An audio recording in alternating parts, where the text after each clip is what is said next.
Donc, on va commencer par tout d'abord une introduction à l'outil Canva, puis nous allons directement passer à la démonstration qui nous permettra de voir un petit peu plus concrètement de quoi il s'agit. Et enfin, on passera à une partie questions-réponses où vous pourrez poser vos questions si vous avez des interrogations. Alors, avant de commencer, je vous rappelle juste de penser à bien couper vos micros, comme ça on n'aura pas de petits bruits parasites.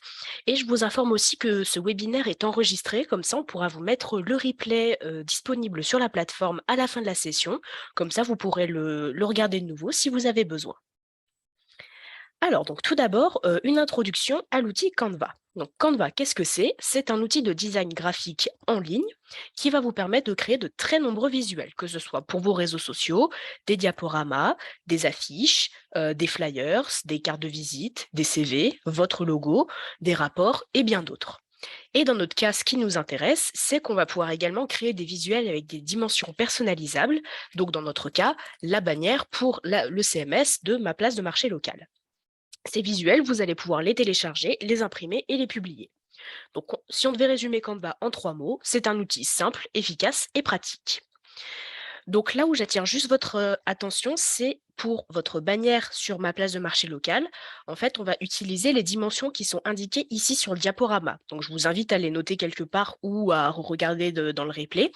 C'est 1920 par 480 pixels. Vous allez voir, quand on va créer le visuel, c'est très facile de s'y retrouver, mais pensez bien à vous noter quelque part que ce sont ces dimensions-là. Ensuite, pourquoi est-ce qu'il est important de bien travailler sa bannière? Donc en fait, c'est la première chose que l'internaute va voir en arrivant sur votre page. Donc une bannière qui est bien attractive et bien construite, elle va avoir plus de chances de retenir toute l'attention de l'internaute et de l'inciter à continuer sa navigation sur la page. En fait, c'est un petit peu la première impression que l'internaute aura de votre entreprise. Donc c'est pour ça que c'est important de bien la travailler et d'avoir du coup un visuel un petit peu attractif et surtout représentatif de votre entreprise ou de votre activité. Donc, je vous propose de directement passer à la démonstration, comme ça, ce sera un peu plus concret. Donc, au niveau de l'outil Canva, pour ceux qui n'ont pas de compte, c'est très très simple de se créer un compte. Soit vous pouvez, avec votre compte Google, continuer avec Facebook ou n'importe quel autre email. Alors donc nous, on va partir dans le cas de notre entreprise, qui est une entreprise fictive qui s'appelle Chocodélice et qui fait de la vente de chocolat.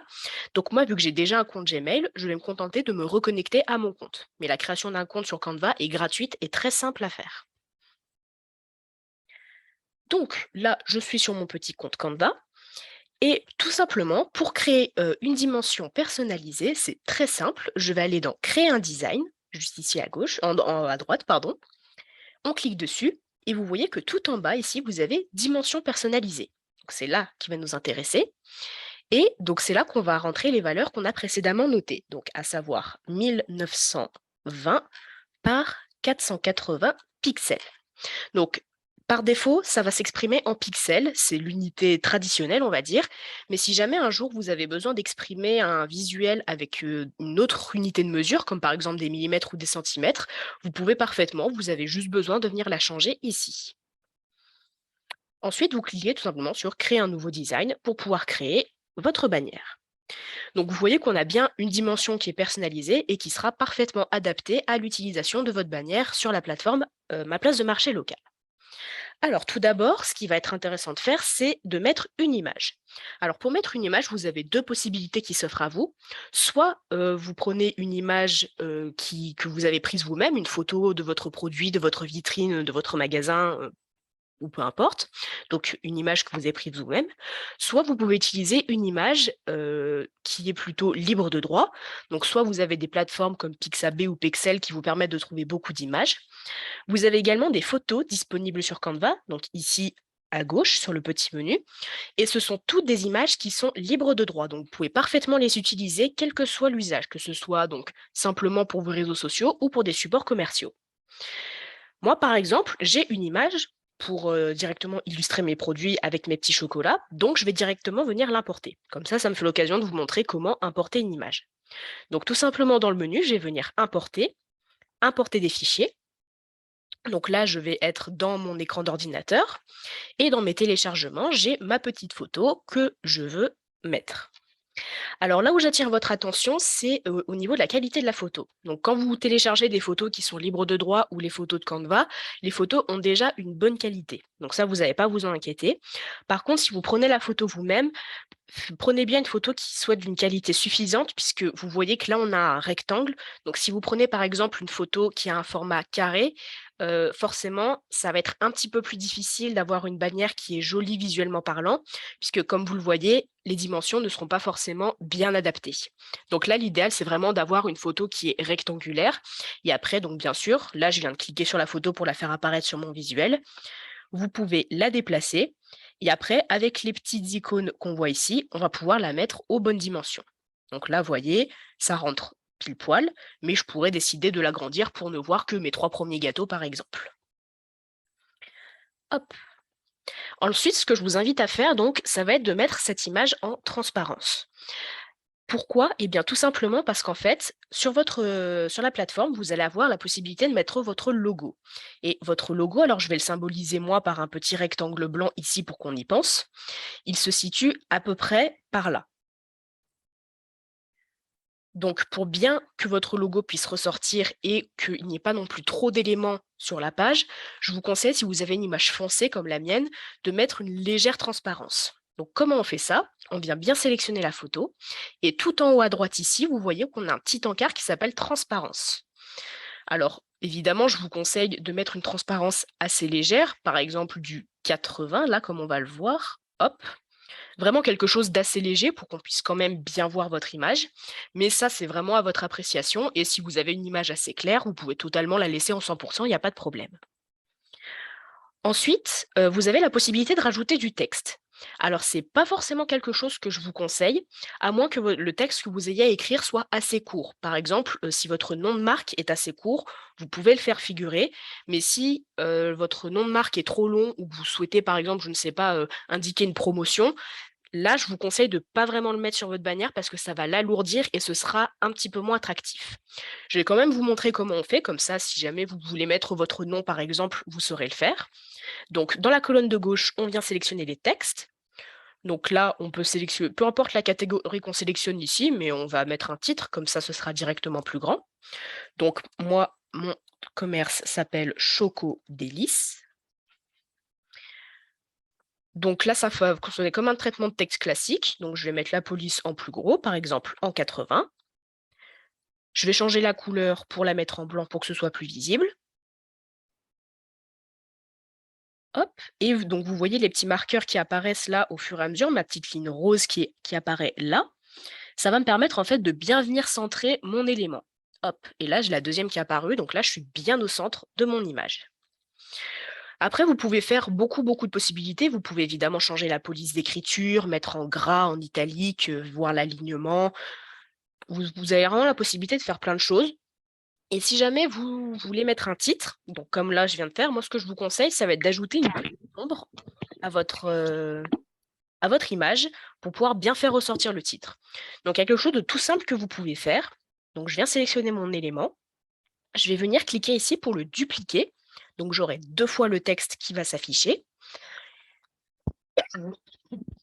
Pardon, excusez-moi.